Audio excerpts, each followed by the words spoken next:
want to thank everybody for coming this afternoon. My name is Fred Litwin. Noted author Fred Litwin. And of course, Fred is also the author of I Was a Teenage JFK Conspiracy Freak, On the Trail of Delusion, and Oliver Stone's Film Flam, The Demagogue of Dealey Plaza. Fred Litwin is here. He's a longtime author and certainly watcher of politics. Joining us, Fred Litwin. Great to have you here. Thank you very much.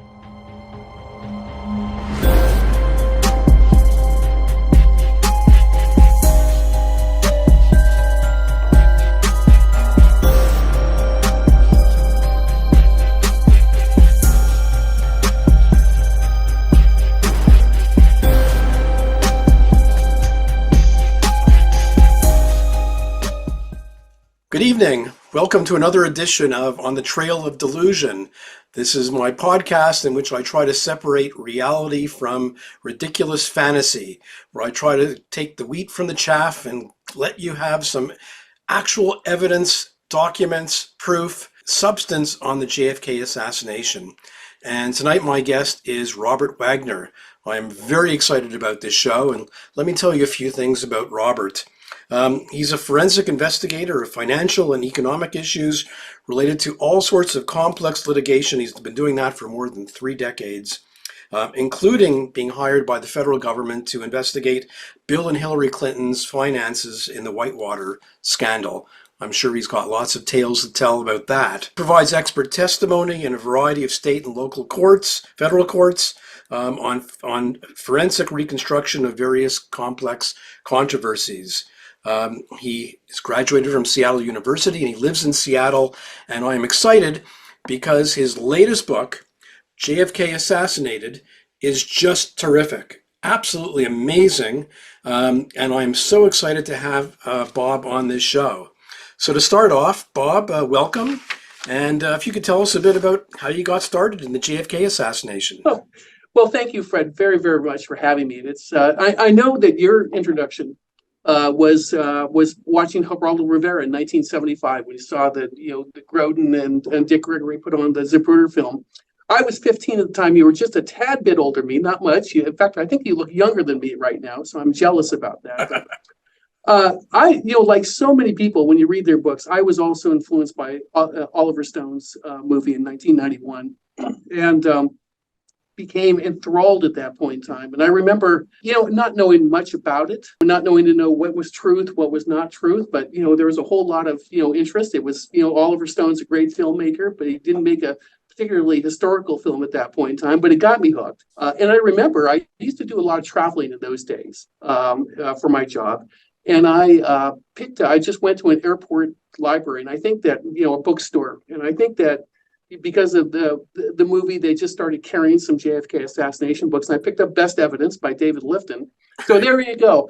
I'm influenced by Oliver Stone and David Lifton, and I was absolutely enthralled by Lifton's book too. I didn't buy into sort of the overall thesis of body alteration that he had, but I will give Lifton and a lot of those early researchers a lot of credit, because the groundwork they did, the effort and the resources they put into their research is just truly impressive.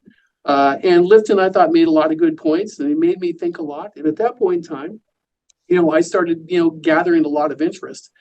I had my only child in 1996, so I started, having to have parental responsibilities. And so my research sort of was just sort of off and on for some time. And then I totally remember it in November 22nd, 2013, watching a CNN special, a 2-hour special. It's the 50th anniversary, and seeing Vincent Bugliosi, talk about the assassination, and particularly the single bullet theory, which he believed was absolute truth. And I know that a lot of people think it's absolute truth. I never have, and I thought, okay, now I need to know if Vincent Bugliosi can, convince me that I've been wrong all this time. So it's the floodgates really opened. I can't tell you how many thousands of hours I probably put in since 2013, But, that really, the combination of the early influences and then the 50th anniversary just sent me, into this really, really on a deep dive. How did you get involved with some of the mock trials, or were you involved in more than one, or just one mock trial, or just one? It was kind of really interesting because when I put the first book together in 2016, which was more of a general read, the second book is really more of a deep dive, and we'll talk about that, I'm sure, a little bit. But when I put the first book together, I thought, how do I, in some small way, at least get a seat at the table? That was sort of my goal. It was a fantasy, basically. I mean, I'm just, a pebble, on the shore, ripple in the water. And the first book came out in 2016, late 2016, I think. And I was talking to a fellow researcher, Pat Spear, who I admire greatly. Pat's always been good. He's always critiqued me a lot and has always been willing to share things. And Pat told me one day that he had to defer a conversation because, he was helping the defense of this mock trial. And this is in the middle of 2017. I thought, what mock trial? I had no idea there was a mock trial. I looked it up. South Texas School of Law was holding this mock trial. And I thought, well, you know what? I'm just gonna reach out to the prosecutor, a guy named Gus Pappas, who's a good friend at this point in time, and just see whether he'd like any help. And I assumed when I called his law office and asked to speak to him, I would get the cold shoulder, but I thought, no asking, no getty, I'll give it a shot. And Gus got on the phone and he just said, I'd love the help. And so it really was a springboard because the mock trial was a fascinating experience. It's a 2-day deal. So, they call it a mock trial, but I'm very familiar. I'm not a lawyer, but I'm very familiar with the litigation process. This is a, very truncated proceeding, but there was a real live judge with real live robes, but he was kind of an actor, nice guy, kind of an actor. And over 2 days, there's only so much that you could do, but it really did springboard me. I met, a bunch of the prominent researchers at that event. They all knew, that I was sort of on the lone gunman camp, so I didn't know how it was going to be received. But for the most part, everybody was totally friendly. And somebody on the Elmo, at breaks and during, even part of the presentation, just put my book on the Elmo, which really hacked off a whole bunch of people. I got some free advertising, but anyway, it turned out to be a great springboard because I did get a little seat at the table. As well as I do that, when you come out with a lone gunman book, there aren't that many of us, Fred, right? Yep. And the conspiracy folks, and I don't mean that pejoratively because I have great respect for many of them. Now there's a punching bag out there. They love it because there's somebody to attack and there's somebody to argue with and there's somebody to convert, if you will. So it really, the mock trial was a fun event. And it really gave me the ability to interact with a whole bunch of folks. And that's what really drove this. I mean, without that, I couldn't have done this. And the mock trial was great because we basically got a 6-5 hung jury in favor of us, which totally shocked the other folks. Because I think we were outmanned, we were out-resourced or whatever. And if you watch the video series on Kappa, the Citizens Against Political Assassinations, their website, you'll see that they have a video of all the presentations, and one of them is the jury deliberations. It was actually 8-3 until somebody at the last minute said, I'm going to change my mind, and somebody agreed, and it turned out to be 6-5. So it was almost a massive, massive victory, but it was still a victory. And I remember, the other side walking up to us and saying, congratulations. We never thought that we were going to get a fight like this. So it was very gratifying. It was my springboard to really put in a lot of time and result in that second book. One of the things I find with non-conspiracy books is that part of the trouble is a lot of conspiracy people won't read our books, and the people who don't believe in conspiracy don't need our books. Yes. So we're sort of marketing to a very small audience who are sort of interested in the other side of the controversy. Yeah, I've always found I have the same experience, Brett. I've always kind of found that interesting because I've just absorbed, conspiracy books.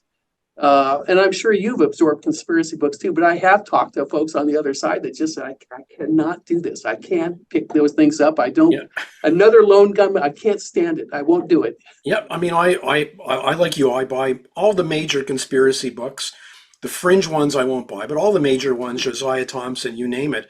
Mm-hmm. I was having lunch here in Ottawa with a conspiracy theorist. We were talking about getting documents and stuff. Very helpful guy. And I brought a free copy of my book, Teenage Conspiracy Freak, for him, and he wouldn't take it. Oh, is that right? He would not take a free copy. And I was like shocked. I mean, it's oh my God. I don't know. Yeah, I don't get it either. Maybe they're deep down. There's a little sense that we're making good arguments, and they want to shy away from it. That's the way I'm going to interpret it. Well, the funny thing, you were mentioned last week on the Education Forum. So somebody actually mentioned you in your book on the Education Forum, saying, "Oh, there's this really new book out, and looks kind of interesting, even though it's non-conspiracy." And not many people commented. It sort of disappeared. Well, I imagine they probably saw my 5-star review. I'd love to. Thank you very much. Actually, Pat Spear, who I talk to with some frequency, not every day, not every week, but certainly, but he alerted me that there was a post up there, and it was Vince Palomera who wrote a kind comment. And I've talked to Vince at only one time in the past, and I had some email exchanges with him. So it was great. It was great just to talk with him. The funny thing is that 95% of the other side I really like. I mean, I am a person that I want to like people. And I want to understand what their thinking is, because I'm not writing off their thinking as erroneous. I mean, I want to hear thoughts. And Vince is a very nice guy as well, and easy to talk to. And I love the interactions as much as the debate and as much as the learning. I've had a slightly different experience with some of the conspiracy researchers. Some of them can be quite nasty. No, that is true. Here's the secret that I've learned, and this only works for me. And I'll give an example. It's sort of like, and I'm gonna rat out Gary Aguilar. Gary has been so generous with his time with me. But Gary. Gary is he's silly smart, and he's got rock hard positions, and if you don't agree with his positions, he could be pretty fierce and pretty harsh. But he used to call me when we exchange emails, it was the Warren loyalist, and then like 3 years ago it morphed into the Warren Hoover loyalist or whatever. And I've learned to just not even I've always thought my focus to keep the eye on the ball, because guys like Gary I can learn from. Guys like all down David Mantic, I can, even though David Mantic I'm sure doesn't agree with anything I say, I know I can still learn from him. And all the barbs, and all the not from those guys necessarily, but from others or whatever, I just absolutely just leave them aside and just keep my eye on the ball. And what do they have to say? What can I learn from it? And I've built that muscle because I don't even notice it anymore. And I know there's a lot of it. You and I are in some of the same private forums, and it can get really ugly, and that's unfortunate. Yeah, that's why I really appreciate your book. I think because you tackle some of the medical evidence, which I think is confusing to a lot of people, and there's a lot of different stuff out there, and you sort of wade through it and you guide the reader through it to sort of positions that make extremely good sense. So I think that's probably a good introduction. Why don't I let you do your presentation? When you put the first one up, you'll see it's basically what I call the Wagner thesis, and I thought I would just let everyone know kind of at a high level where I come from, and it would be a good basis. There it is. I just put down 5 basic points, but if you want to know Bob Wagner, you want to know that he's an Oswald probably acted alone guy. And I say probably because I've been on the planet 63 years, and I know that being dead certain about stuff can get you in trouble. I really believe that it's highly likely that he acted alone, although there's enough murky evidence out there that if I can rub the genie's bottle and he can give me 3 wishes, and I want to know everything about the JFK assassination, he told me that there was an associate somewhere out there that helped him, I wouldn't be shocked. But I'm a lone gunman guy, a lone nut guy, as they would say. And why do I believe that? I believe that because I don't believe he was a patsy. And so and because he's not a patsy, he was involved in the assassination, at least as a lone shooter, if he wasn't involved with other folks. The basic sort of thrust of it. And let me stop there, and I'll tell you that I used to be a conspiracy theorist just like you, right? I used to be on that side because I never have trusted the single bullet theory. And I bought into the notion that if the single bullet theory is wrong, there must have been multiple gunmen and hence a conspiracy. And so one of the sort of aha moments I had along the way happened in a very silly fashion. It was watching one of these forensic file shows where they talk about, murders and solving murders. And there was one particular show that dealt with a young woman, I'll try to be fast about this, who lived alone, died in her apartment. She was stabbed to death. It was a very gruesome scene. Police got there. She's lying on the kitchen floor. Her last dying breath, she was able to write the word Rodney in her own blood on the wall. And so the police thought they have the killer. Who is this Rodney fellow? They talked to her family. Sure enough, Rodney was an ex-boyfriend. So, it's all lining up just very nicely. And so they tracked down Rodney, and lo and behold, they find out Rodney had an alibi. Rodney was nowhere near the scene. And what the police figured out at that point in time is that the killer tried to frame Rodney, but he made a tactical and strategic error. He did not confirm that Rodney wouldn't have an alibi. It would have been great if Rodney were home alone watching TV and had no other explanation, but he didn't. And I thought that ding, ding, ding, ding, ding would hit me. Right.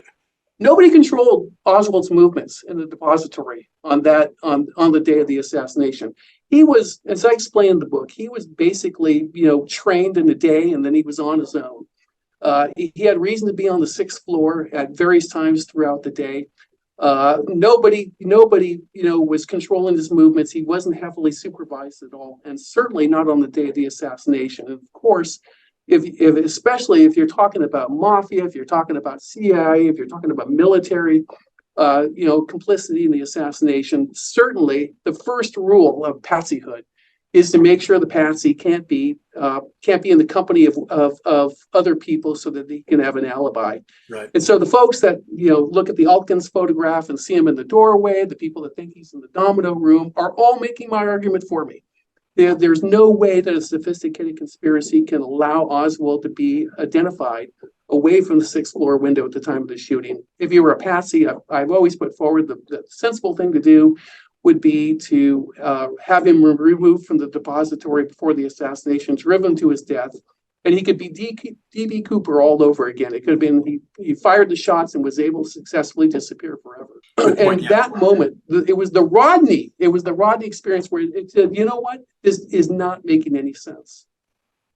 And from that, I thought, okay, if Lee Harvey Oswald is the shooter in the 6th floor, with his sort of high-profile background, given and all the people who've studied the JFK case know that his brief 24 years, especially the last 3 or 4 years of his life, were unusual. He was high profile. Who in the world is going to associate with a shooter that's going to have to leave his gun behind and find public transportation to escape the scene of the assassination?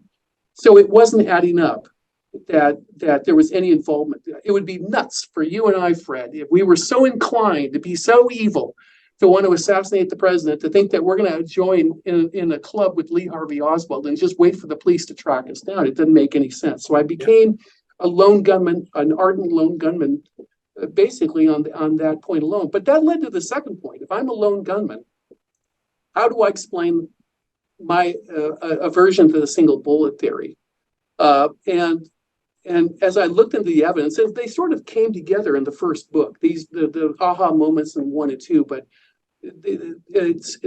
I could go into it forever and I won't do it. But the single bullet theory was actually just 1 of 2 scenarios that were narrated by the Warren Commission. They did narrate a 3 shots hit theory. And there's a lot of reasons why the 3 shots hit theory makes a lot of sense to me. Even Arlen Specter, who is the credited author of the single bullet theory, said, you know what, sure.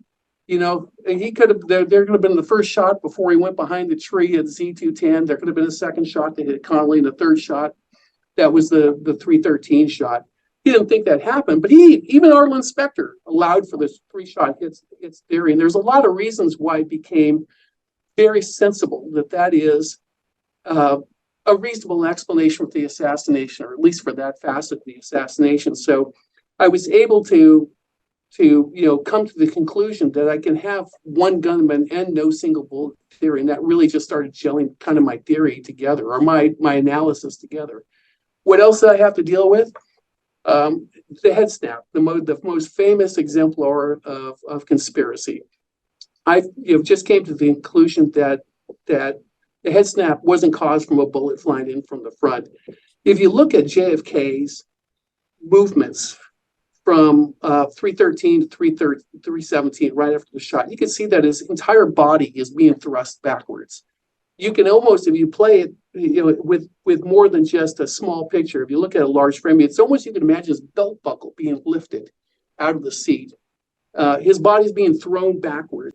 It was highly unlikely that a bullet strike to the head would throw his entire body backwards. And I had some conversations with Larry Sturtevant, who is, as you know, was on the HSCA team as a wounds ballistic expert. And Larry schooled me a whole bunch of this, and he sort of convinced me there's just no way that a bullet would be able to do something like that. And I came to make that conclusion too. There's folks that talk about a neuromuscular explanation. In other words, the tension of body muscles because of the damage done to the central nervous system created that reaction. I'm not a doctor. I don't know.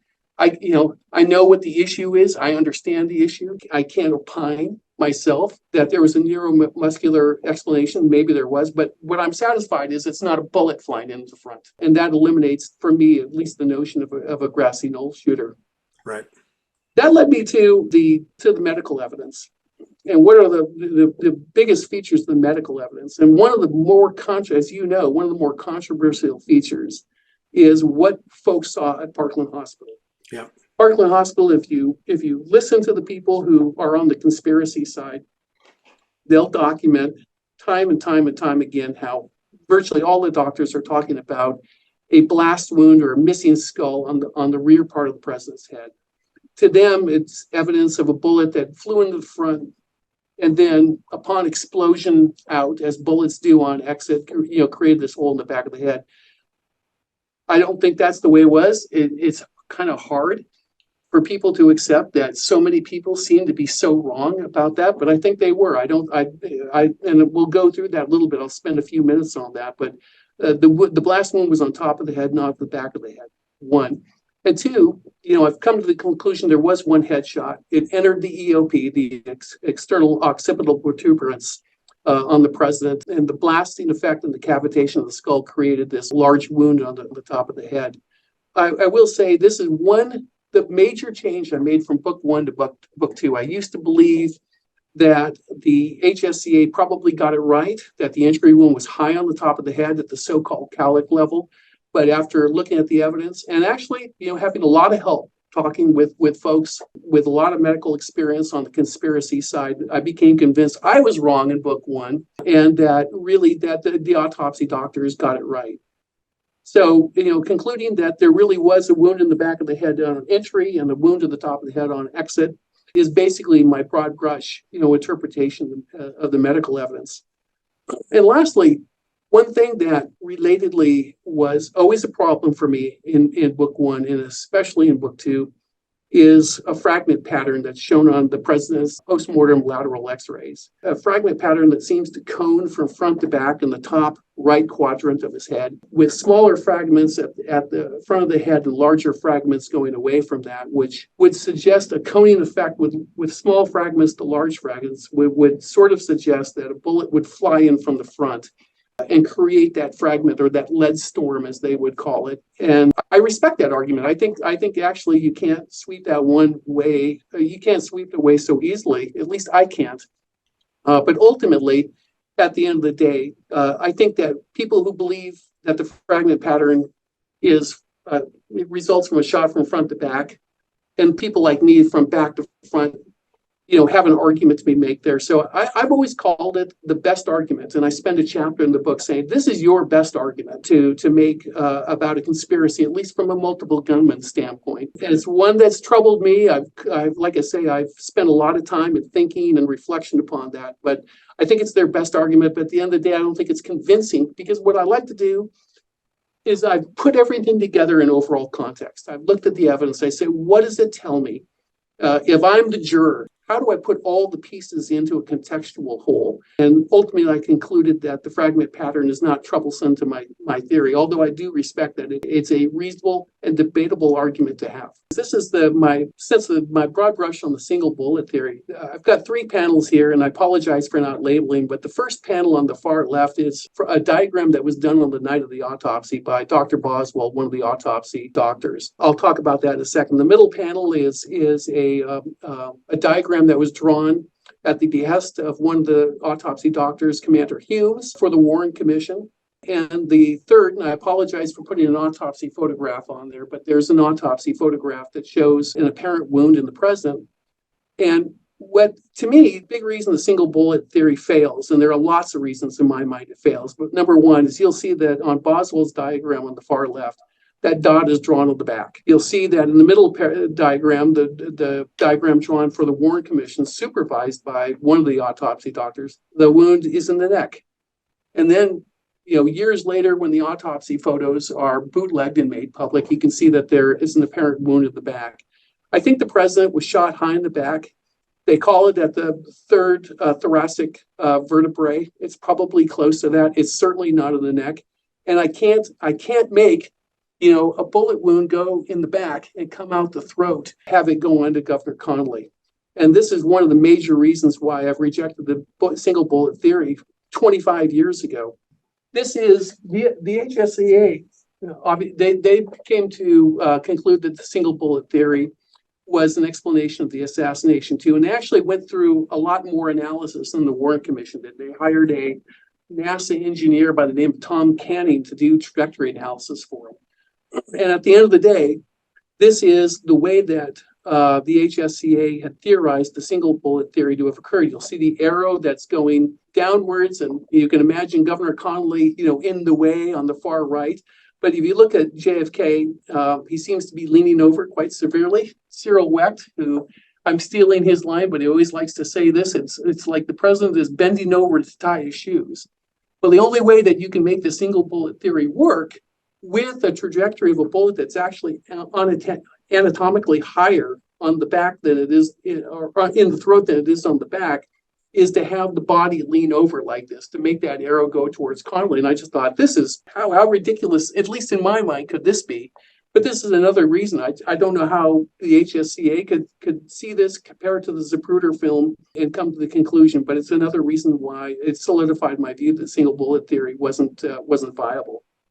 If we go to, now we're going to talk about the head wounds just a little bit. And this is a representation of a lot of common opinion. Dr. McClelland was in Trauma Room 1 as the president was brought in. He was standing behind the president. He was assisting in the tracheotomy that was being performed by Dr. Perry. And Dr. McClelland, who's a very nice gentleman, and who has been willing until his death to, talk to researchers, sort of been the darling, of Parkland Hospital doctors or whatever, insisted that the wound was in the back of the head. I think over time, this appeared in Tink Thompson's 1967 book, 6 Seconds in Dallas. I think that he would say, well, McClelland would probably now say that the wound was probably a little bit higher than what I had projected there. But this is sort of a common representation of how people thought they saw the head wound at Parkland Hospital. And if you look at the Parkland Hospital doctors over time, a lot of them have changed sort of the position of where they think the wound was, but there's a pretty common perception that what they're talking about is something that looked like this. You'll see Pepper Jenkins, who was one of the doctors at Parkland, when he wrote up what happened in Trauma Room 1, he made mention that the president was put into this, what's referred to as the Trendelenburg position on the cart as emergency procedures were being done. That ultimately the patient is elevated at the feet and the head is lower. And one wonders, how Dr. McClelland could, see a wound in the back of the head when his view of Kennedy was somebody standing behind the head and not being able to actually see the rear of the head. One can say, well, maybe he lifted the rear of the head up or lifted the head up to take a look, but it would be sort of, not believable to think in the middle of a tracheotomy that he would lift the president's head up for a good look. So it's sort of like, how in the world did Dr. McClelland actually see that wound in the back of the head? And of course, he wrote that day that it was a wound to the left temple. Yeah, that's right. Now they've got explanations for that too. So that's exactly right. And that's the other thing when we talk about. I made this point in the first book, Fred. When all the doctors that were in trauma room 1, and there were a ton of them. There's no question that there were some that were there for longer than others. But I always thought, I would imagine that they probably talked amongst themselves after how could you not, talk with your colleagues, and how could you not form a common belief? And I think the common belief probably just was an error, although, it would have been a big error. But the next slide is going to make this point, I think. To me, it made the point pretty significantly. This is a panel I stole from John Hunt, who's since deceased, but John was a really prominent researcher, and he put together some really good work. And he put this slide together for an entirely different purpose. But one of the fragments that was found in the limousine that was brought to the autopsy, late into the autopsy, is the so-called Delta fragment. I'll credit Randy Robertson, pretty prominent researcher with medical credentials, called it the Delta fragment. But there's been an argument about, hey, is the Delta fragment, is it placed, in front of or behind the coronal suture that you can see kind of runs from the side of the head from left to right? I think, how in the world could the Parkland doctors not see a hole in the head? Because this fragment was not in President Kennedy at Parkland Hospital. This fragment was in the limousine, and it's pretty sizable. It's like 4.5 inches by 2.5 inches. It's a chunk of head. How in the world could you not see that? If you're at Parkland Hospital. And some folks that say, well, his hair was all messy and matted down, and it was clotted, and there was glue or whatever. And I'm saying, no. So this is a chunk of skull like this missing, and this is not the only. This is just the Delta fragment. There's also the so-called Harper fragment. People will argue, is that from the back of the head? Is that from the parietal or more top region of the head? I think the Harper fragment probably, most likely, came from the top of the head too, which is another 2.5 by 2 inch fragment. So if you put the Harper fragment and the Delta fragment together, how in the world can you not see, especially when Dr. McClellan's position of looking at President Kennedy's head at the time would have been sort of this position, sort of unbelievable. And if you went to the next slide, it's the final one on this topic. This is, I apologize again for another autopsy photo. Sorry for being gruesome, but it's sort of necessary to look at these things to be able to get a sense of where things are going.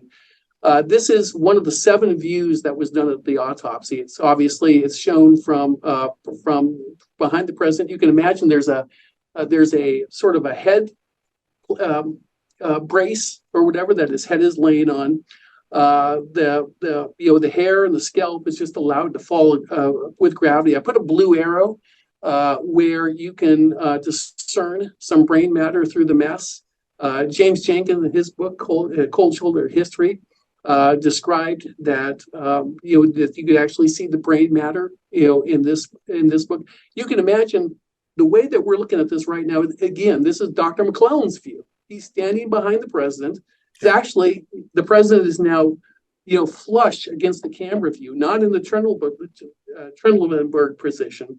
And clearly that wound is at the top of the head. And to me, there's no way that the Parkland Hospital doctors, if they saw something in the back of the head, they certainly would have seen this at the top of the head. The Parkland doctors are not describing a big, long, continuous wound that goes from occipital to parietal, almost near frontal. They only talk about one wound, and it was in the back of the head. Well, if there was only one wound, you can see that it's not in the back of the head. Right. Another, sort of interesting controversy about the assassination is about the fragment pattern. And there's a so-called, 6.5 millimeter, very obvious fragment in the anterior posterior X-ray. Whether that fragment was legitimate or not, whether it was put in there illicitly to make it appear that there was an Oswald bullet, which was a 6.5 millimeter bullet as well. Actually, when Humes was talking about fragments coursing from the EOP to the point of exit, you could see even in CE 388, Commission Exhibit 388, Humes is showing the fragment pattern behind the eye, which is, even though the head tilt on this is exaggerated, probably significantly inappropriately, there is a fragment pattern that does traverse through the head. and the fragment is actually above the eye. There are researchers, David Mantik is one of them, that believes this fragment was illicitly added to the X-ray, as I mentioned. But here's Humes in real time, 1964, drawing the fragment that he recovered, one of two fragments that he recovered at autopsy. The bigger one being the one that's right there above the eye, being the offending fragment that people think is fake. It's not fake at all. It was shown at autopsy. And it was removed by Humes. Another, just an instance where I think that the evidence has been misrepresented. And this is one, just as a side note, at the mock trial, Dr. Mantik, who is, he's been the archives, on many occasions. I have no idea how somebody could be a physics PhD and a medical doctor at the same time. It blows my mind that somebody's got that sort of credential. But he walked up to me, shook my hand, and said, "How do you explain this, Wagner? This is fake." And ultimately, the answer is no. I don't think it's fake. I think it was identified at the time, and I think that people who think it's fake, are just completely incorrect about that. When I talk about the fragments that course the head, front to back. I put this slide together. When we look at the X-rays that are printed in books, they're not perfect. Sometimes they're harder to see, but in this one, it's going to be hard to see too. But I've put a blue line back to front to show the general direction. You can see small dots of what are considered to be lead fragments, or metal fragments, I should say, from the head. And this one's not the greatest representation.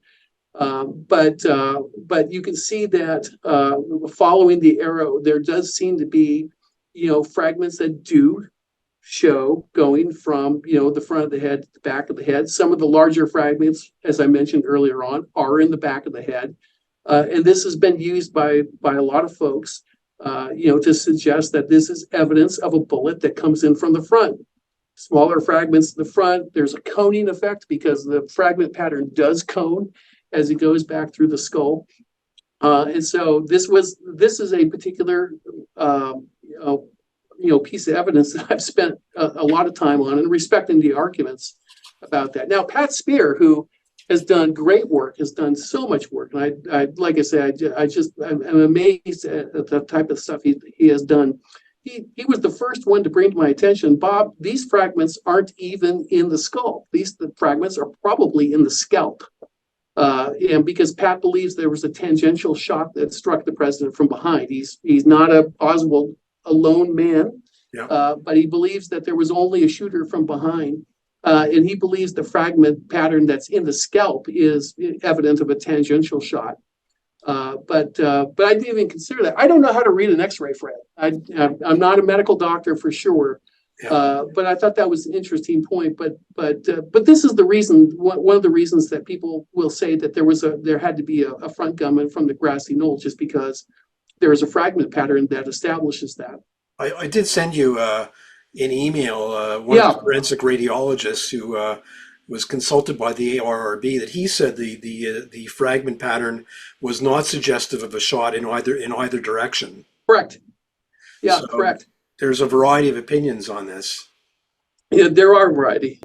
I've stole a couple of these from David Mantik's work, and I credit his source in the title. But in his review of Sherry Feaster's book, and I wanted to be fair about this, because like I said, I think this is a debatable issue. The first panel is on the far left, shows two arrows. The yellow arrow is showing what Mantik believes is that fragment pattern that we just saw in the last slide, going from basically front to the back of the head.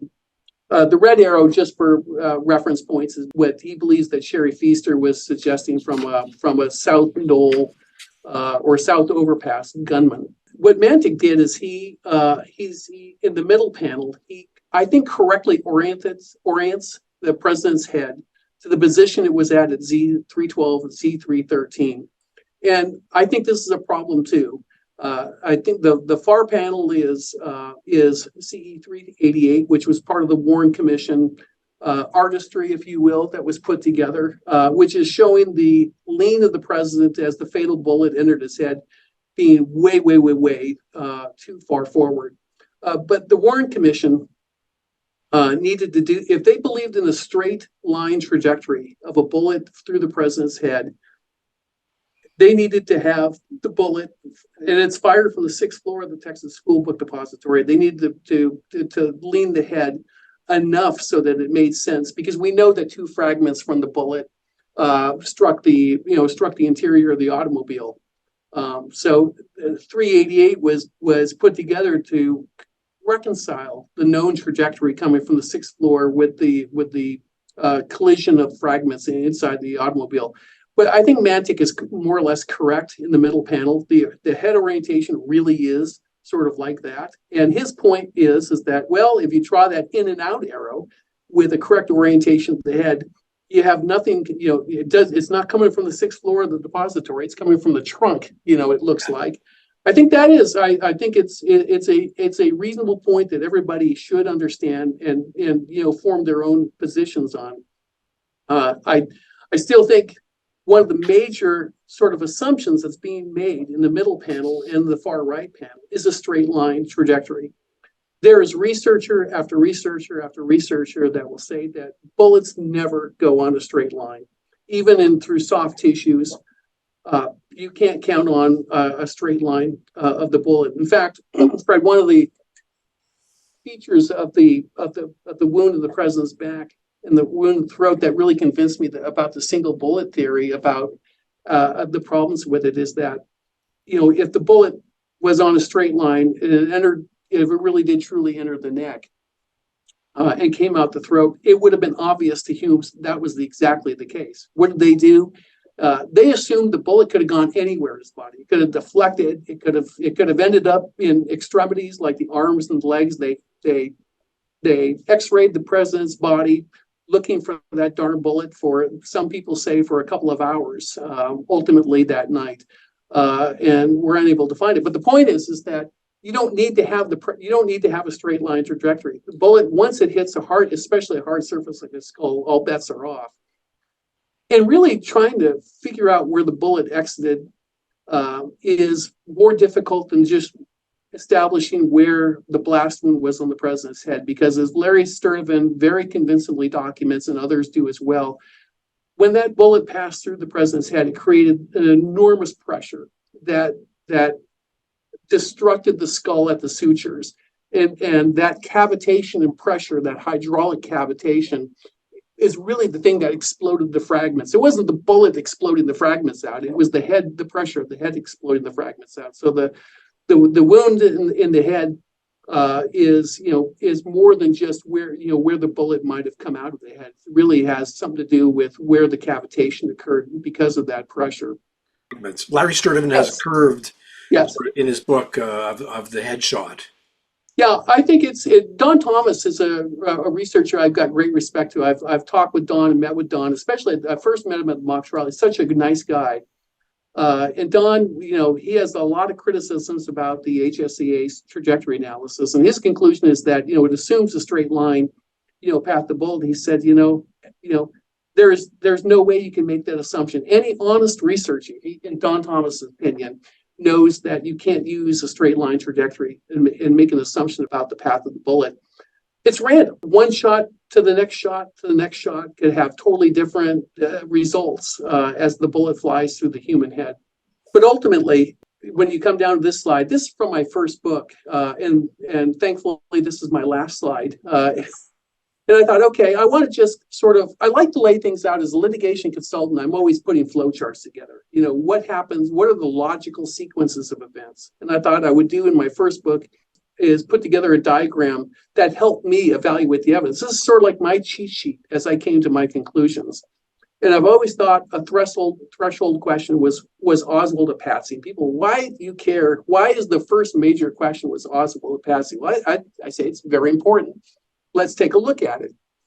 If we say that Oswald wasn't a patsy, in other words, he was a shooter from a 6th floor window, then the question becomes, was he working as part of what I called an organized conspiracy, a sophisticated conspiracy, people that methodically planned the murder of the president? And I found if you answer yes to that, you got a lot of problems. The first one is that there was, tons, as you know, tons of incriminating evidence that was left on the 6th floor. And anybody that was associated with Oswald would have to worry that he's going to be easily identified. The rifle was identified to his ownership within several hours of the assassination. Anybody that associated with Oswald would have to assume, would ultimately figure out that you're his partner and track you down as well. So, and one of the reasons is that everyone who would associate with Oswald would have known that he tried to create publicity for himself constantly in 1963. When I say constantly, with the Fair Play for Cuba and all the New Orleans, hijinks or whatever, everyone would have to assume. I would have to assume if I partnered with Lee Harvey Oswald that he's on radar. And if he's on radar and I'm planning a murder with Oswald, I'm on radar. And I'm thinking, who would do that? It doesn't make any sense to me that would do it. So if he was not a patsy and he wasn't part of an organized conspiracy, that's where I go to the no box on the far right. And I conclude that he acted alone or with rogues. And when I say with rogues, there could have been, allow for the possibility that there were folks that were involved in the planning of the murder with him. I don't have any evidence of that, but I don't want to preclude that possibility. I think for me, the unanswered question is, did somebody egg him on? Did somebody at the last minute try to convince him, you really need to do this? Correct. And correct. There's no evidence for it, but it certainly is possible. Right. And I think that I do. I think we have to allow for that. We just can't. It's the old proving the negative, and how do you do that? But I really believe that, and I say in the second book, I said it makes a huge difference whether he acted with what I call rogues or whether he was acting with a sophisticated conspiracy. Because if he's acting with rogues, it's not a coup d'état in the classic sense. It's not a government takeover. It's not the mafia trying to upset what I call our democratic institutions or whatever. It's really a bunch of thugs. A bunch of evildoers, that murdered the president. It's certainly, ugly, and it's certainly hard to comprehend, but it's a lot different than if it were, military, CIA, or LBJ, as many people will say. The last point on this is that if Oswald's a patsy, then there's certainly a conspiracy to kill JFK. There's certainly the whole 6th floor is a plant, and that would be pretty obvious. And I thought to myself, well, if that were the case, what are the problems? Well, the problems are, and I've talked about this on the outset, Fred, is that his movements at the depository weren't controlled at all. The very first rule of setting somebody up is to make sure they can't have an alibi. That didn't happen in this case. The next rule, or the next thing I point out, is that the pristine bullet was not planted at Parkland. There were bullet fragments from the MC rifle and from the MC ammunition that were found in the limousine. You didn't need to plant the bullet from the MC rifle at Parkland Hospital if there were already bullet fragments in the limousine. And if there were conspiracy, you might be able to just plant the evidence anywhere you wanted. You wouldn't have to put a suspiciously whole bullet on a Parkland Hospital stretcher. It made no sense to me. And the other thing is that if there really was a grassy knoll gunman, then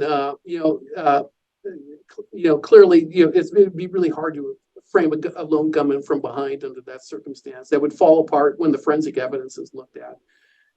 And the final point is, Oswald, he acted guilty from the outset, and his guilty actions, including the murder of Officer Tippit, which I think is abundantly established as Oswald committing that crime. To me, everything it adds up the fact that Oswald was not a patsy. So if you go down to the patsy scenario, it just stumbles every step along the way, as far as I'm concerned. I mean, another argument that I've used a lot in my what I find fascinating is the brain, JFK's brain. Yeah. And the fact that the left hemisphere of the brain is almost completely intact, which forces the conspiracy theorists into argue it's somebody else's brain. which I find to be an incredibly horrific argument that they would go so far to switch out the brain on the evening of the autopsy or slightly later. What do you think about that in the left hemisphere of the brain? Well, it's kind of funny because David Bantic, who obviously he believes that there were multiple gunmen, he used to deny, or he used to not accept a grassy knoll gunman for that reason, because he would think that if there was a bullet that flew in from the grassy knoll, it would have probably had to pierce the left side of the brain. He ultimately concluded later on that it was a more oblique shot that sort of curved out, into the back of the head or whatever. But people have jumped through hoops. Here's where I came from. In my book, in one of the chapters, I spent an entire chapter talking about James Jenkins in his book At the Cold Shoulder of History. James Jenkins was, as you know, Fred, he was one of the autopsy assistants. And he has been willing to talk to researchers for many years now. And Jenkins, I thought that he actually, even though he didn't intend to do it with his book, I thought he debunked a lot of these theories. And one of them is the brain theory, because Jenkins will say, I was in the autopsy room. I saw the brain being extracted by the head. I saw lacerations being separated, the skull being separated, the brain being removed. I put it in, the bucket for formalin. I was setting the brain up for later procedures. And when he described, it was a couple of occasions in his book about Hume's having to spread fractures and cut the skull back a little bit. I'm thinking you wouldn't need to do that if there was another brain that was put in the president's head somehow. And Jenkins says he's convinced that the brain that he saw that night is the same brain that Michael Chester describes as being extant in the National Archives. And there's no opportunity, given the timeline, for somehow a substitute brain, being dug out of the president's head by a procedure that would have been unnecessary as described by Jenkins. So I just find it was fantastical. The whole body alteration thing is fantastical to me, but I just don't think. A corollary is taking a picture of a different brain. Or Stringer was very, very clear that he took pictures of the brain, and those were the pictures that he saw when he examined them. It is, and that's where Jenkins is helpful on this as well, because I described this in the book, because he says Michael Chester told me about what he saw in the extant photograph of the archives. He said that is what I saw on the night of the autopsy. So there's not a third brain somewhere. It wasn't as though that somebody later on, a day or two later, procured another brain, for a false supplemental autopsy. I think Jenkins is telling me that what he saw on the night of the autopsy, which was the president's authentic brain, that picture of an authentic brain is in the National Archives. Right, that's a good. So I don't buy the theory at all. Not so that leads me to a question. I mean, I've sent to you, and I posted on my blog a couple of letters from Dr. Cyril Wecht that he wrote in 1975. To people who asked him about the head wound, and he said, I can't buy a shot from the front or the right front because the left part of the brain is intact. Yes, he changed his mind. So what happened to Cyril Wecht? I don't know. I think I have a lot of respect for Cyril, so I want to be careful with what I say here. I think Cyril is very, very convinced there was conspiracy. And that, and he's been talking about that for years and years. And my impression is, and maybe Cyril will slap me around, I think Cyril is accepting of new theories quite readily. And if you read Vincent Bugliosi's book, and I'm sure you have, Bugliosi spends a chapter, his conversation with Cyril Wecht. And Cyril did talk about, I have a problem. You make a good point, Vince. I can't explain why there isn't any damage to the left side of the president's head. You were right. I think he acknowledged those arguments, and that was in 2000. So that was 20 years ago. But I think that, it seems to me the conspiracy movement, especially in the medical evidence, has sort of advanced. The theories have gotten more and more sort of out there, if I could put it that way. And I think that Cyril is accepting of the evolution, the maturing, if you will, of the thought about what happened. Well, I think you're right, but what I found striking was if you read Cyril Wecht's last book, which is all on the medical evidence. So, he talks about, 1972 going into the National Archives to look at the autopsy material and his big discovery that the brain was missing. That's all in his book, but he leaves out in his book his conclusions that JFK was shot from behind. Yes. And I find that striking. I mean, I could accept it if you put in the conclusion of his book and he said, Yeah, well, here's why I've changed my mind over the years, but he left that I out. agree. And I that agree. I find very suspicious. I agree. And I think that people need to do that. I think if you do change your mind, it's fine. I say in the book, listen, I've changed my mind too. You know, that happens to you upon reflection, upon new evidence, upon new analysis, conversations with folks. I've changed my mind too, but I explained that I've changed my mind. Yeah. And I also have a burden, and I think Cyril has a burden too. You have a burden if you change your mind to reconcile it to the evidence still. And yeah, it's sort of disappointing that people won't do that. Larry Sturtevant, who I have great respect for too, sort of did the same thing. He used to be, with the HSCA. I mean, he totally, testified to the notion that there was a cowlick entry, a high entry, 4 inches above what the autopsy doctors said.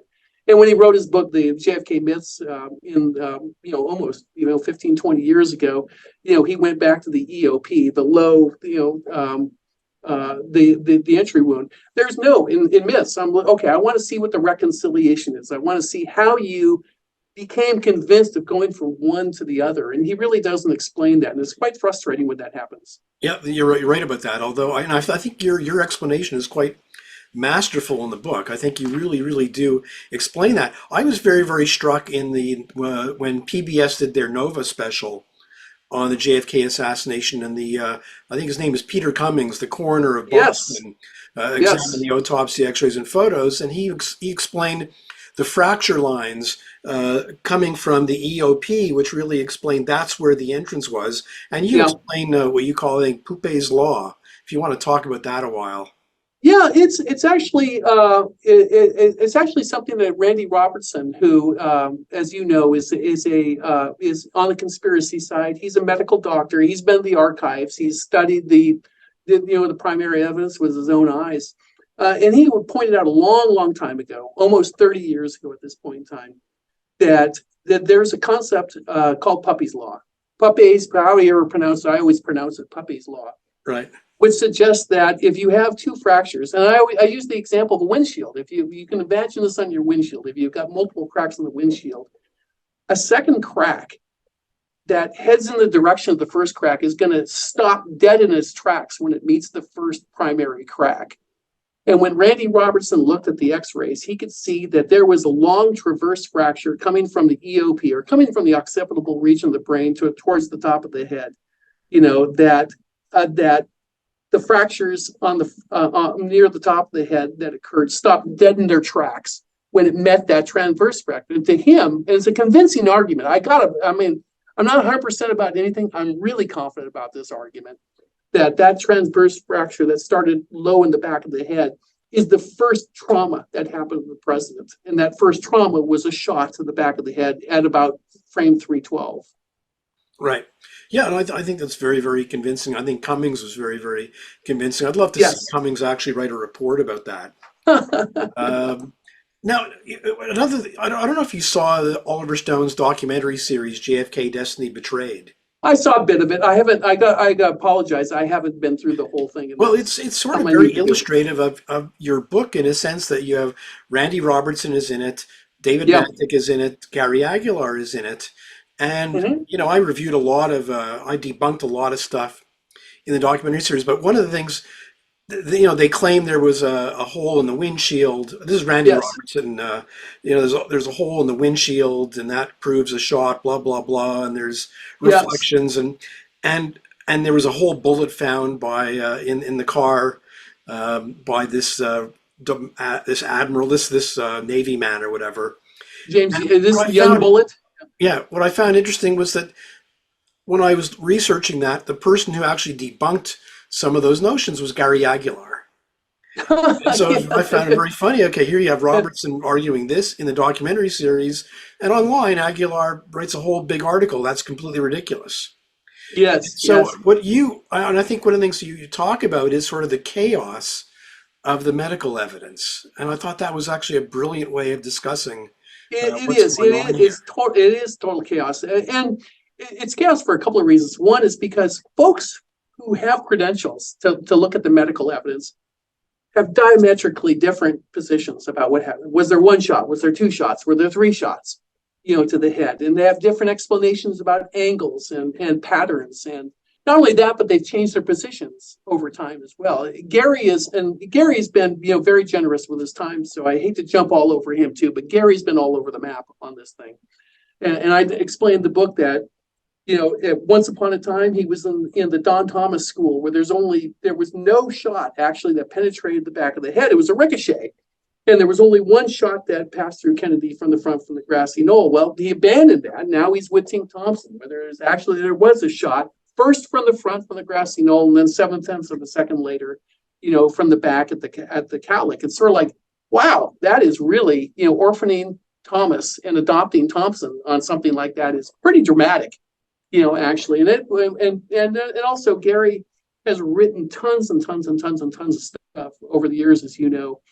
One thing that he wrote a long time ago, 20 years ago, was he was criticizing Humes for trying to lever 100% on the beveling aspects of the EOP wound or whatever. And Aguilar was making the argument that in his series about the investigations, the medical evidence that's pretty widely read, that here are the reasons why Humes really can't lever on the beveling. But in doing that, he said, that there was, one of the reasons there was a fragment pattern. He said that fragment pattern can be explained, however, from a shot from the front and a shot from the back. And I've had so many conversations with Gary over the last 3 years. He is now firm that there's only one explanation for the fragment pattern. It's obviously 100% a shot from the front. So it's sort of like, okay, I thought I just read, where you said the explanation could be, and the chaos is just all over the place. And I haven't tried it. I was tempted to put it in the slide presentation. I didn't, but it's sort of like when you look at David Mantic and Randy Robertson, two smart guys, two people who know how to read an X-ray, two people who have been to the National Archive and have seen for themselves the primary evidence, the X-rays and the autopsy photos. Robertson believes that the fragment, the delta fragment, the Harper fragment came from one part of the head. Mantic believes it came from two entirely different parts of the head. And I got two guys. What am I supposed to make of that? I got two guys who supposedly have all these credentials to be able to. They completely have diametrically diametrically different, interpretation of the head wound. It's just what to believe. And at some point in time, you have to come to the conclusion that, that they really don't have a great explanation. They're pretty much guessing, in my opinion, as smart of people as they are. And one thing about Randy and David, Mantic, at one of the conferences, I think it was like 3 or 4 years ago, he sent a survey out. I don't know if you were part of the survey, but it was like David put together a 30 or 40 question survey. And it is so interesting because the survey said, it was sort of like a statement. And it was, do you agree? Yes, no, probably yes, probably no, or don't know. And Mantic and Robertson were the only people that were dead certain. They were all yeses or all nos, and it was all opposite. It was all, their positions are completely opposite, but yet they're both 100% certain. And they've both reviewed the autopsy materials. It's and as Aguilar has, and they all have differing views. It's quite amazing. Right, exactly. So I just, I think that's, pretty. It's pretty clear to me that the explanations of the head wounds are not something that you can be so dead certain about. Yeah, I definitely agree. I mean, and I think you allude to one of the things I like about your book, and you talk a little bit about the Tippett murder, but I like the way you analyze it. You sort of go through some of the resulting narrative. If you accept the conspiracy theorist view of some of the evidence, then here's the kind of narrative that emerges. And it begins to fall apart when you look at what they're actually saying. And I've been saying this for a while. If you take any conspiracy book and you list every single thing that goes on, a planted bullet, a third gunman, a fourth gunman, a phony picture, phony this, you add up 800 things and try to make it into a narrative, it's impossible. And it is. It go is ahead. one of the things I didn't realize the Tippett chapter was going to go in this direction, but I sort of highlighted two researchers. Jim D'Eugenio, put together a sort of an article, a piece that appeared, I think, in 2018, the Tippett case in the new millennium. And it was really, and I like Jim, and Jim is, he has done a lot of work to keep this, issue in the public eye, and I appreciate that. But I call it the laundry list. I mean, Jim's article there was all sorts of stuff in there, and there were two researchers, that have some prominence, that looked at this thing, and they used those raw materials and come up with two different, complete different solutions.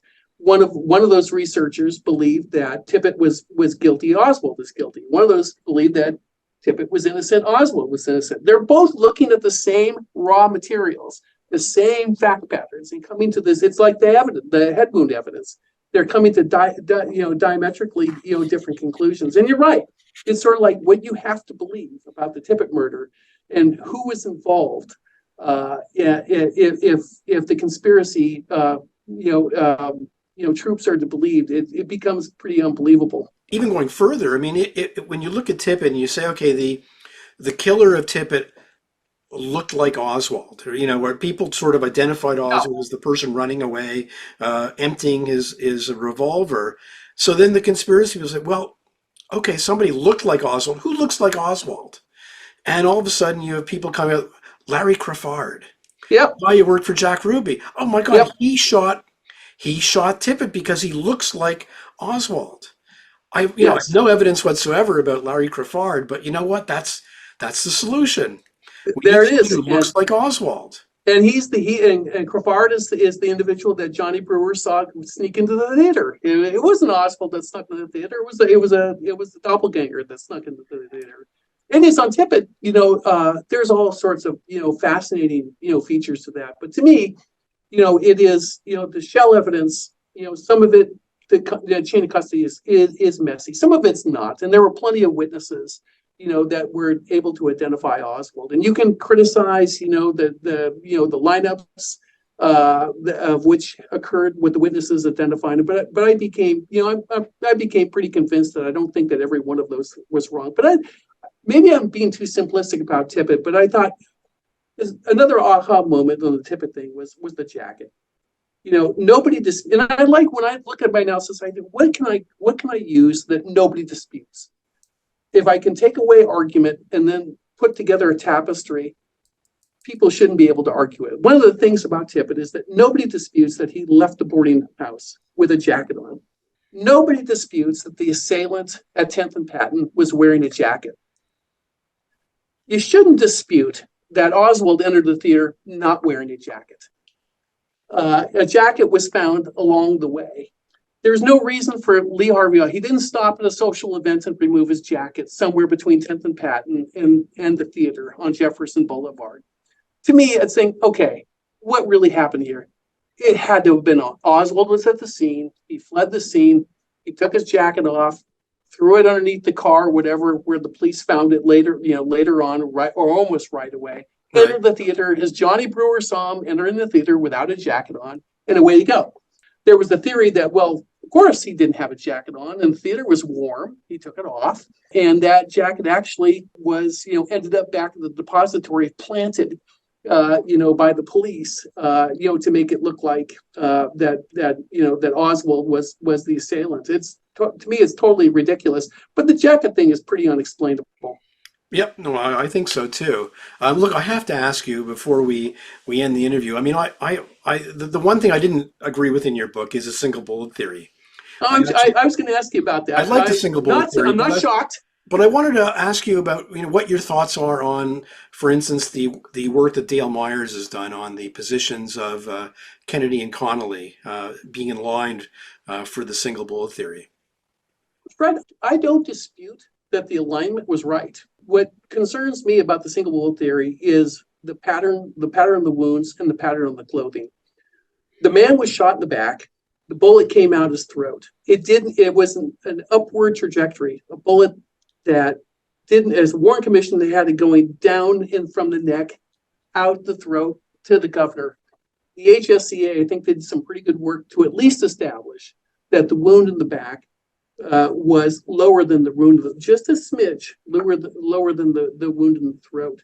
Hard to get the bullet into Connolly at that point in time. The other thing too, Fred, is when you look at the shirt and you look at the coat. Take the coat. The wound, the hole in the coat was about 6 inches below the collar. You have the bunching argument. I mean, folks will say that, the coat bunched up and that's why, that's how you can reconcile, 6 inches below the collar with a wound that's high on the neck or low on the neck. But the shirt, you can't. The shirt also has a bullet hole about 6 inches, consistent with the coat, down from the collar. His shirt is not going to bunch up. Boswell, in a ridiculous, sort of about face, tried to tell the HSCA that the bullet, went through the collar. And he redrew on the diagram a dot that has the bullet going through, basically at the collar level. Well, the hole in the shirt was 6 inches below the collar. That shirt did not bunch up 6 inches. And to me, the bullet trajectory makes no sense. And I think the HSCA is right. The only way that you can make it work is to have Kennedy leaning forward. He wasn't leaning forward. Now we can argue all day long, and like I say, I'm not gonna die on the hill. Yeah, but that's what convinced me. Yeah. Yeah, I get it, and I think that. The other thing, can I say on this? I'm sorry to interrupt. It's sort of, what really amazed me was that when I dug into the Warren Commission's work, especially Robert Fraser, who testified on so many topics at the Warren Commission, Arlen Specter, who was the architect of many theories, on the case. One of the techniques he used in deposing witnesses was to assume a bunch of facts. He would these large 3-paragraph compound questions that can only have one answer. He did that to Perry, to try to establish that the bullet went out of his throat. It was an exit wound rather than an entrance that he said at a press conference. Tried to do the same thing with Fraser. Big, long compound question with Fraser. Fraser could have agreed with it. He said, no. He said, I can't establish it. I have no idea what the trajectory of that bullet was. I have no idea the path of the bullet from the front of the president to the back of the president. He said, for all I know, and it's perfectly possible, that bullet could have deflected and exited the car. And it was kind of like another aha moment to me. Here I have Robert Fraser, who could have just been compliant. And said, yeah, sure. It had to have hit somewhere in the car if it didn't hit Connolly. So it must have been, the same bullet that hit Connolly and hit the president. But he wasn't willing to go there, which I thought was interesting. And then when I read the HSCA's medical panel report, even the medical panel, in adopting the single bullet theory, says, you know what? We cannot opine about the trajectory of that bullet because the autopsy doctors did a lousy job of dissecting the wound to prove trajectory. So they weren't even willing to assume a straight line path. And I'm thinking, nobody is. Nobody, there are folks that are just screaming to me, that what happened is that this shot deflected up and out of the throat of the president, out of the car entirely. It may seem to a lot of people to be fantastical, but there's tons of evidence that are in the record. I'm not making any of it up. I'm sort of agreeing with it. You can criticize me, anybody, for agreeing with the evidence, but I'm certainly, not creating a theory that hasn't been, by investigative bodies, hasn't been sort of examined. And when you read the Warren report, we all think the Warren report is all about the single bullet theory. They narrate the 3 shots hit theory in there as well. That's true. I think one of the things that does help convince me is when you isolate frames, 223 to 226, you kind of see Connolly and Kennedy reacting at the same time. Well, there is one of the other aha moments to me, Fred, is the notion that, measuring reaction time. We always think, as a layman, I assumed that if I got struck by a bullet, I'd know it immediately and I'd react immediately. But there's all sorts of folks out there that tell you that's not necessarily the case. That's true. That is true. Yeah. So let me ask you, I just want to wrap this up, but what's next for you in the JFK assassination? I don't know. That's really a good question. The reason I wrote the second book is because I had a springboard to talk to folks and learn more and be able to analyze it. And so it was just a natural for me, ultimately, to put this together, because I did change my view in a significant way. So I wanted to explain that. I'm not sure. I do want to, I do want to still participate. I thought, well, do I really? What other avenues? Because there's so many avenues in the JFK assassination story that one could, dissect, and I haven't decided what that's going to be. I'm looking for suggestions. Well, the one I keep on harking back is the whole issue of narratives, and I think you did a good job in the Tippett case to show how, these crazy theories, crazy version of the facts lead to a narrative that doesn't work. Well, can I mention, you mentioned the Tippett case with that too, and it reminded me too of something else I narrated in the book, and it has to do with with the so-called first day evidence in the depository. Folks will like to say that, it was manufactured. Dallas police and the FBI, you were framing an innocent Oswald. And I make the point in the book, and this is one of these things that to me is just backwards, is that to believe that somebody manipulated the first day evidence to frame what they believe to be an innocent person requires them to believe they're innocent. And how would the Dallas police or the FBI conclude that Lee Harvey Oswald was innocent unless they, A, participated in the assassination, which is ridiculous, or B, somehow became aware that Oswald was innocent within the first 24 hours, 48 hours, whatever, the first few days? There's no evidence of that. If there was skullduggery and, there's been bad police work, out through history, I'm not going to deny that, but it wasn't, if there was any of that, it wasn't to frame, an innocent man. They may have, slanted the evidence towards somebody who to me is pretty obviously guilty. Yeah, and there's too many people involved, too many officers, too many FBI people to sort of try and control it all to lead to a coherent alternate conclusion from the evidence. I mean, it just doesn't. Well, it is. And too many people, the tentacles are so wide. For example, the police dispatcher, Murray Jackson, and some researchers believe that he was, calling Tippett into the Oak Cliff patrol area to help set him up. Is Murray Jackson involved in the president's assassination? Is that what you're trying to tell me? How many people? I mean, there must be hundreds of people that are involved that you have to, sort of put in the right positions. It just sort of gets fantastical. Yeah, well, that was one of the papers. One of my first papers on the case was called "A Conspiracy Too Big." And I basically argued that if you're starting to talk about, faked autopsy photos, alteration of the Zapruder film, evidence that's planted, you're talking about a massive, massive conspiracy that just that doesn't make sense at all. No, I know. They get popular because they are fascinating. I was fascinated by David Lifton's book. I didn't know what to make of it when I first read it. I never bought hook, line, and sinker into it. But you got to hand it to him. It's fascinating. It is interesting. I bought his book when it came out in 1980. Was it 81? January 81. And I didn't buy his theory, but what I really liked about his book was it was a history of the critics. It was a really nice history that I had never read before. We found this document, we went there, and there's Wesley Liebler teaching a course, and it was a really interesting. It was. I will, and again, I will say with those early researchers, I feel like I'm cheating a bit because I'm benefiting from a lot of good work that a lot of people have done for many years. And the folks that were doing the work in the 1960s without word processors, without the internet, without easy access to documents, without the benefit of thought and thinking that have gone to this case, I have a ton of respect for them. One guy, it's like Harold Weisberg. I mean, I wouldn't want to have a conversation with Harold Weisberg. I think he'd bite my head off, whatever. But I'm still with Mantic's credentials, which I consider to be just absolutely amazing to me. I don't know how Harold Weisberg had time to sleep or eat and do the research and write the books with a typewriter, and so many of them. And write thousands of letters. That man was writing letters all the time. That's exactly. How did he do it? I don't understand it. There's no way conceivable to me that he had the time to do it. But yet he did. But he was. We all benefited.